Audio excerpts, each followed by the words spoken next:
60 vérités sur les autels. L'autel est un acte de foi qui ouvre une voie spirituelle sur laquelle l'humain rencontre le divin. L'autel est une plateforme spirituelle sur laquelle se posent et se déposent nos offrandes les plus précieuses. L'autel est un engagement assorti d'un serment dans lequel deux ou plusieurs protagonistes sont tenus à des obligations réciproques. L'autel est une invocation spirituelle où est sommé de répondre le monde spirituel comme à une convocation solennelle. L'autel est un lieu de rencontre des esprits et des humains. L'autel est plus qu'un simple lieu où l'on assemble des pierres afin d'y déposer un sacrifice. Oui, car l'autel est spirituel. Que dis-je? L'autel est le lieu le plus spirituel dans le spirituel. L'autel porte et transporte notre voix inaudible plus loin qu'une fusée pourrait le faire.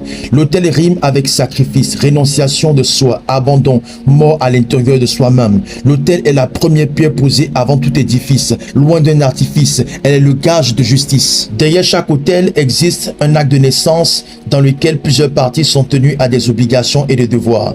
L'autel est ce lieu très saint sur lequel se tient le trône de la divinité au-dessus de toute divinité. Je parle de la personne précieuse de Jésus-Christ.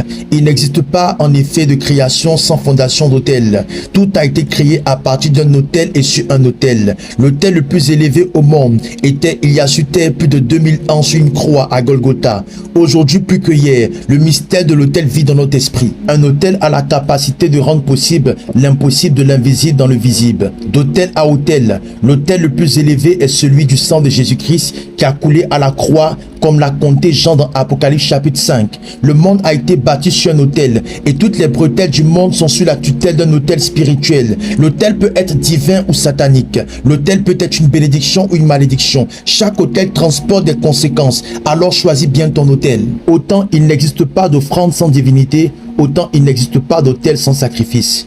En effet, si tout autel est une offrande, sachez que toute offrande n'est pas forcément un sacrifice ni un autel. L'offrande est une offrande qui coûte et non un superflu. L'exemple est donné dans le livre de Marc 12 avec la pauvre veuve. L'autel est le lieu de rencontre entre la terre et le ciel, la matière et le spirituel, le visible et l'invisible. L'autel est un raccourci compétent vers l'exaucement de nos attentes. L'autel a la capacité de faire descendre Dieu sur terre. L'autel est un moyen de communication et d'expression puissant pour avoir des solutions jusque-là attendues. L'autel est une sorte de prière qui a la capacité de faire déborder notre vase. L'autel a la capacité de viabiliser une prophétie ou de l'abroger. L'histoire du roi de Moab dans le livre des rois nous édifie.